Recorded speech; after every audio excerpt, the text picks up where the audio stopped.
বিসমিল্লাহির রহমানির রহিম। কোরআনের দ্বিতীয় সূরা সূরা আল বাকারা, সূরা নম্বর 2।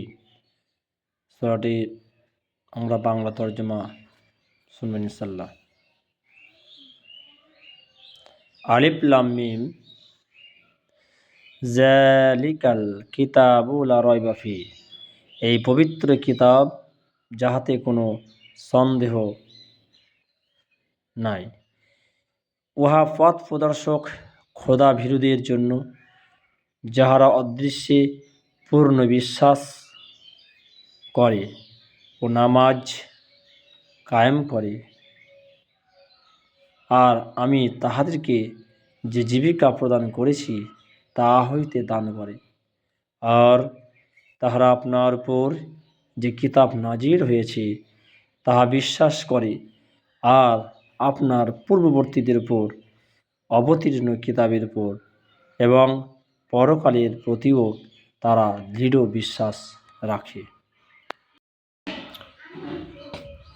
তাহারাই আপন প্রভুর নিকট হইতে প্রাপ্ত সঠিক পথে আছে, আর তাহারাই পরিণামে সফলকাম। নিশ্চয় যারা অবিশ্বাসী, আপনি তাহাদিগকে ভয় দেখান আর নাই দেখান, তাদের পক্ষে উভয়ই সমান। তারা ঈমান আনিবে না।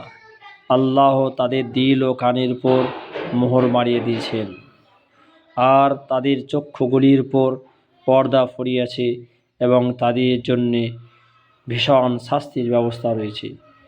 আর কিছু সংখ্যক লোক এইরূপ বলে যে, আমরা আল্লাহ ও পরকালের প্রতি ঈমান আনিয়াছি, কিন্তু আসলে তারা ঈমানদার নহে। ওই লোকেরা আল্লাহ মুমিনের বান্দাকে ধোঁকা দেয়, কিন্তু প্রকৃতপক্ষে তারা নিজেদেরকে ধোঁকা দিচ্ছে, অথচ তাহারা অনুভব করে না। তাদের দিলসমূহ রোগে আছে, আল্লাহ তাদের রোগ আরও বাড়িয়ে দিয়েছেন, আর তাদের জন্য আছে কঠোর শাস্তি, যেহেতু তাহারা মিথ্যা বলে।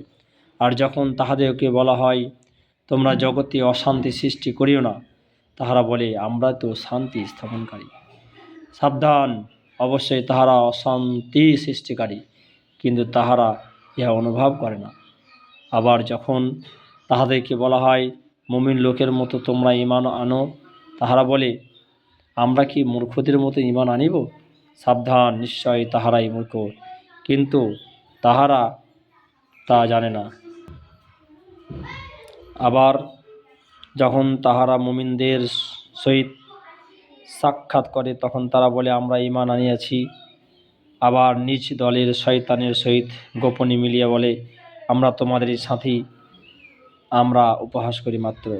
আল্লাহ তাদের তামাশা দেখিতেছেন, আর তাদের অন্যায় কাজ ঢেল দিয়েছেন। তাই তাহারা অবাধ্য অন্ধের মতো ঘুরিতেছে। তাহারা সুপথের পরিবর্তে কুপথকে বাছিয়া লইয়াছে, কিন্তু তাহাদের ব্যবসায় কোনো লাভ হয় না, আর তাহারা সত্য পথ পায় না।